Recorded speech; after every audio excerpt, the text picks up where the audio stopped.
Hello student, स्वागत है आपका कॉन्सेप्ट गुरुजी के यूट्यूब चैनल पर। देखिए, अगर आप 11th या 12th में केमिस्ट्री अच्छे से सीखना चाहते हैं तो आपको उसको बेसिक चीज़ जो है केमिस्ट्री का वो आपको आना चाहिए।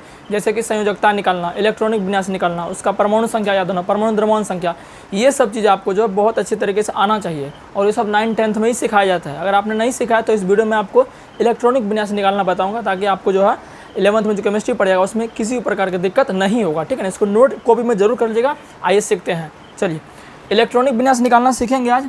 इसके लिए सबसे पहले कुछ चीज़ें आपको याद रखनी पड़ेंगी, कॉपी में नोट जरूर कर लीजिएगा। देखिए, आपको याद रखना पड़ेगा, एक होता है एस ब्लॉक, ठीक है ना, और एक होता है आपका पी ब्लॉक होता है, और एक आपका होता है डी ब्लॉक होता है, और एक आपका होता है एफ ब्लॉक होता है। ठीक है, ये चार ब्लॉक जो आपको याद रखना है। जो हमारा आवर्त सारणी होता है ना, उसी में ये आपका चारों ब्लॉक होता है। एस ब्लॉक में अलग तत्व होते हैं, टोटल 118 तत्व होता है पूरे आवर्त सारणी में। उसमें कुछ एस ब्लॉक में बांटा गया है, कुछ पी ब्लॉक में, कुछ डी ब्लॉक में, कुछ एफ ब्लॉक में। ठीक है ना, तो एस ब्लॉक जो है इस वाले में अधिकतम आप जो है रख सकते हैं 2 इलेक्ट्रॉन। कितना रख सकते हैं? 2 इलेक्ट्रॉन रख सकते हैं। पी वाले में आप अधिकतम रख सकते हैं 6 इलेक्ट्रॉन, डी वाले में अधिकतम रख सकते हैं 10 इलेक्ट्रॉन, ठीक है, और एफ वाले में अधिकतम रख सकते हैं 14 इलेक्ट्रॉन। ये आपको ही ध्यान रखना पड़ेगा। एस में 2, पी में 6, डी में 10, एफ में 14। ठीक है ना। अब देखिए, एक नियम है जिनको बोलते हैं आप बाऊ का नियम। क्या बोलते हैं? आप बाऊ का नियम। इसी नियम से जो है आपका इलेक्ट्रॉनिक विन्यास निकाला जाता है। ठीक है ना, आप बाऊ का नियम। ठीक है ना, इस नियम से करेंगे हम। सबसे पहले क्या लिखेंगे? एस। क्या लिखेंगे? एस। तो लिखेंगे 1s लिखेंगे। ठीक है ना, तो सटाक लिखते हैं। सबसे पहले 1s लिखेंगे, फिर लिखेंगे इसके सीधे में 2s लिखेंगे।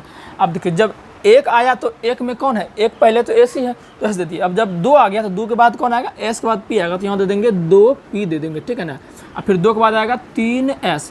अब 3 आया यानी कि 1, 2, 3 यानी कि डी तक जाएगा, तो 3s, 3p और 3d हमारा चला गया। ठीक है ना। अब देखते हैं, अब 3 के बाद 4s आपका आएगा। 4 में कौन कौन चला जाएगा? 1, 2, 3, 4 यानी कि f तक जाएगा आपका, तो लिखेंगे 4p, 4d और 4f। इतना आप इधर भी और बढ़ा सकते हैं, 5s, 5p लिख सकते हैं, 5d लिख सकते हैं, 5f लिख सकते हैं। ठीक है ना, बस खाली याद रख लीजिए s, p, d, f, इसी को आपको क्रम में सजाते जाना। ठीक है ना। अब देखिए, इनसे लिखेंगे कैसे? आपको इसको जो है काटते जाना है। क्या करना? काटते जाना है। देखिए, काटते जाना, एकदम ऐसा काटना है कि जिस तरह अच्छा लगे। देखिए, ये कट रहा है और ये काटेंगे तो तीनों कट जाएगा, और ये दोनों कटेगा, ये में दोनों कटेगा, और इसमें अकेला कटेगा। ठीक है ना। अब देखिए, सबसे पहले जो कटा है उसको हम लिखेंगे। अब सवाल इसमें कैसे आता है?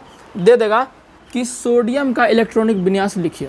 इस तरह से आपके एग्जाम में सवाल आता है, चाहे 10th, 9th, 11th, 12th जो हो, हर एग्जाम में आता ही है। बोल देगा सोडियम का इलेक्ट्रॉनिक विन्यास लिखिए, और इसका बोला है जिसका आप बोलेगा उसका आपको परमाणु संख्या पता होना चाहिए। अगर परमाणु संख्या आपको पता नहीं है तब आप नहीं बना सकते। इसलिए परमाणु संख्या कम से कम 1 से 30 तक आप परमाणु संख्या पहले याद रख लीजिए तो अच्छा रहेगा, और उसका संकेत भी। ठीक है ना। चलिए,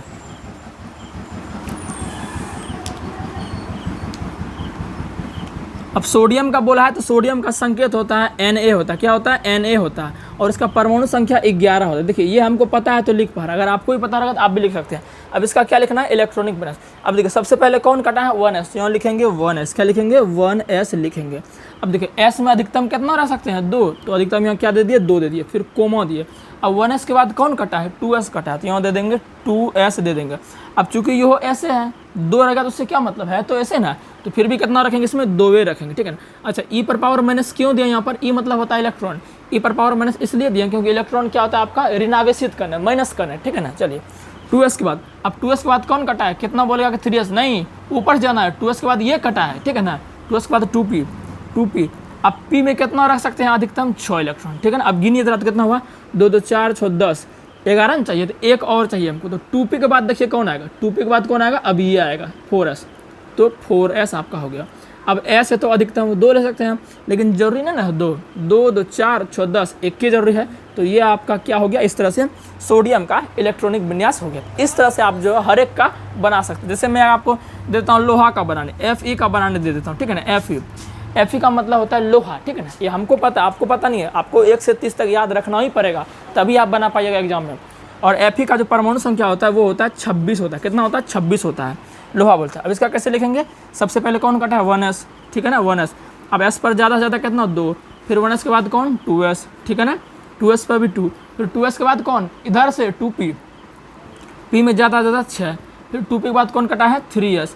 अब s पर ज़्यादा से ज़्यादा 2 लिख सकते हैं, 3s हो गया। अब 3s के बाद क्या है 3p है, क्या है 3p, तो दे देंगे यहाँ पर 3p।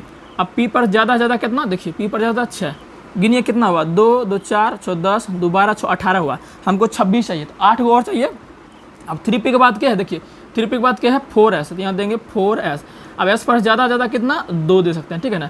गिनिए तो 2 2 4 6 10 2 12 6 18 2 20 हो गया है, 6 और चाहिए 26 पुराने के लिए। तो 4s के बाद देखिए क्या आएगा, इधर से लेना है 3d, क्या आएगा 3d, और d आ गया, तो d में कितना रह सकते हैं 10, तो 3d 10। तो ये गलत हो जाएगा क्योंकि हमको यहाँ 10 का जरूरत नहीं है ना। गिनो तो कितना हो गया 2 2 4 6 10 2 12 6 18 2 20 10 30 हो गया, लेकिन चाहिए हमको 26, तो यहाँ कितना हमको 6 ही लेना पड़ेगा। अब गिनिए तो 2 2 4 6 10 2 12 6 18 2 20 6 26, जितना जरूर होगा उतना नहीं लेंगे, जितना भूख है उतना रोटी खाएंगे ना, तो वही चीज़ यहाँ पर है। तो इस तरह से आप जो है किसी भी तत्व का इलेक्ट्रॉनिक विन्यास आसानी से लिख सकते हैं, और ये बेसिक चीज़ है केमिस्ट्री का, ये सब आपको बहुत जरूरी आना, तब केमिस्ट्री में आगे दिक्कत नहीं होगा, ठीक है ना। आशा करता हूँ कि ये चीज़ें आपको बहुत अच्छे समझ में आएगा। अगर समझ में आएगा तो जरूर कमेंट कीजिएगा आपने बढ़िया समझा, अगर नहीं आएगा तो वो भी जरूर बताइएगा, ठीक है ना। धन्यवाद।